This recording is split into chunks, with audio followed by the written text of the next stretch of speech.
Today is make a ball bouncing game with a blocker at the bottom of the screen, hitting the ball back up to the left, right, and top of the screen and bouncing off. And the ball is to keep it, the object is to keep the ball above the blocker. So what we're going to do today here, and I don't have it on this computer, but you have a folder called Games. So I'm going to just put in a quick package called Games here, like you have on your computer. And now inside Games, there's going to be 3 classes. The first class is a ball class. This is going to be the ball that hits off, bounces around the screen. Then you're going to have a blocker class. So there's going to be a little paddle at the bottom that blocks the ball from going off the screen. And then finally, you're going to have the main class that runs it, and I'm going to call it a ball blocking game, a version of Brick Breaker. So here, first, let's build a ball. The ball here is going to have some global variables that are only available for this class. So we use the word private to encapsulate them. So you have private int diameter. So this is going to be the diameter of the ball. Private int red, green, and blue, the color of the ball that we're going to make there. And then you're going to have private double, the X position of the ball on the screen, the Y position of the ball on the screen, the X velocity, and the Y velocity. I'm going to spell velocity out, Y velocity. So the way we're going to get it to bounce around the screen. Then what we're going to build here is the constructor. This sets up the default values. So public ball. The constructor will always have the name of the class. And no, it will not say the word void or any of the return types.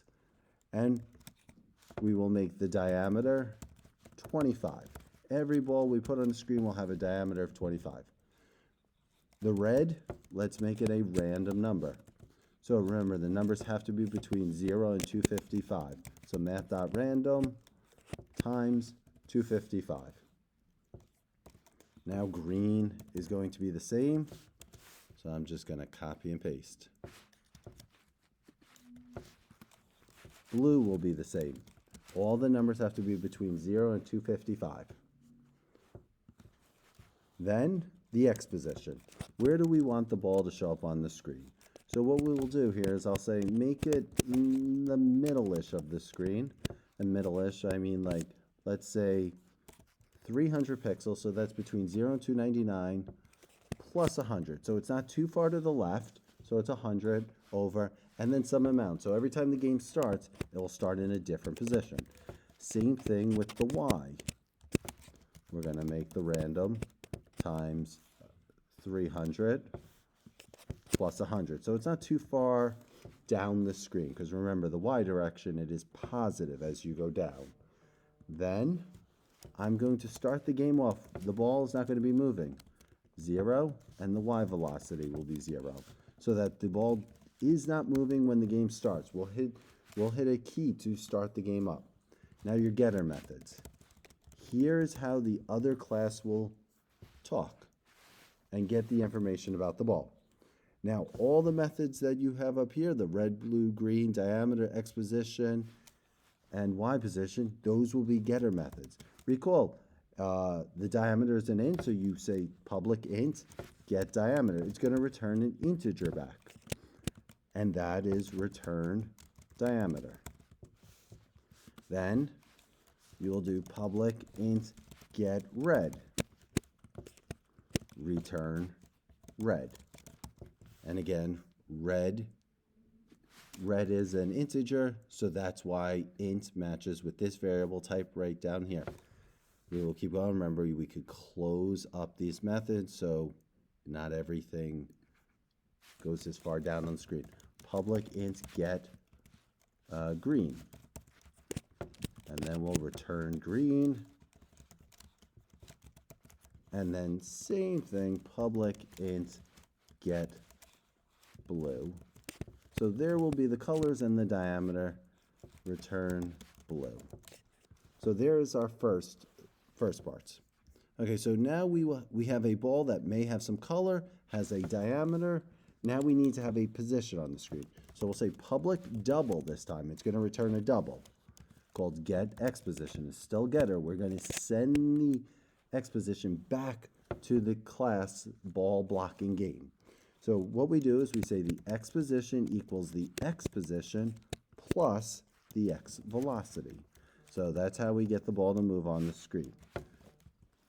So the previous position plus velocity is the new position, and then we return the X position. That's how we get the ball to move on the screen in the X direction, which is left and right.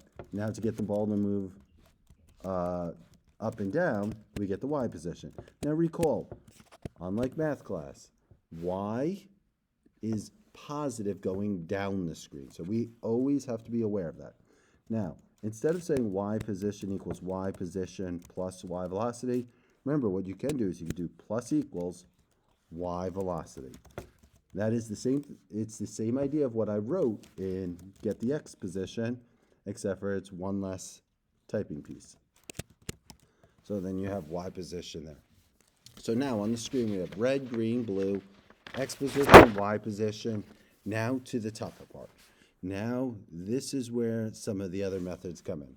So we have what is traditionally called the setter methods. These are the ones not returning values, but doing some sort of logic or function.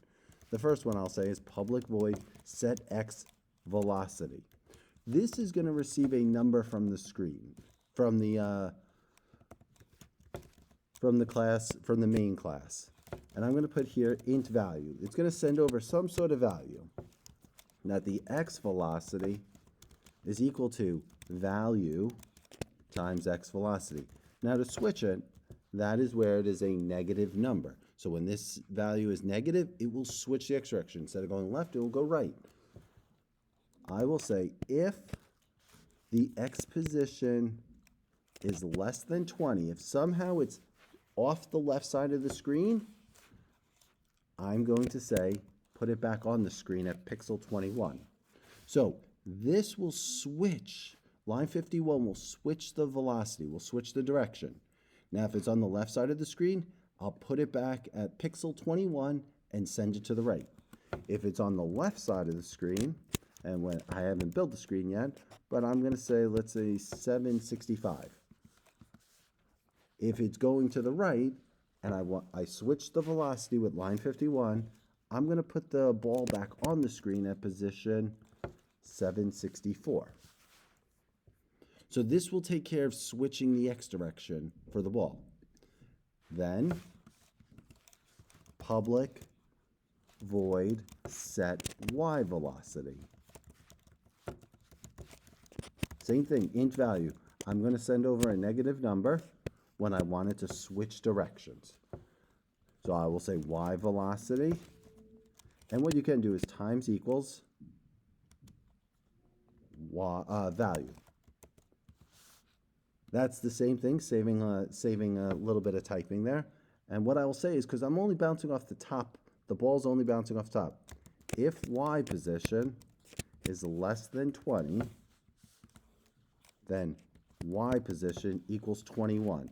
So what I'm saying there is, if it goes off the top of the screen and goes past the bar, I'm going to switch the direction and start it back at pixel 21. That's so it doesn't do that thing where it gets stuck at the top of the screens and it gets stuck on the bars there. Now, I'm going to make yet another method. Public void start velocity. So I'm going to build in a function that when I'm going to hit the Y button, it's going to start the velocity up. So I'm going to say X velocity equals, so that the game's different, I'm going to say math.random. Give it some random number so it increases. And then I'm going to say Y velocity equals -1 times math.random. And the reason I'm doing the -1 is because -1 is going up the screen. So when the game starts, the ball will be going up, either up to the right, because X velocity will be positive, Y velocity will be positive. That'll give time for the person to get their paddle going. So this is the ball. Now we're done with the ball, and I'll create the next video next.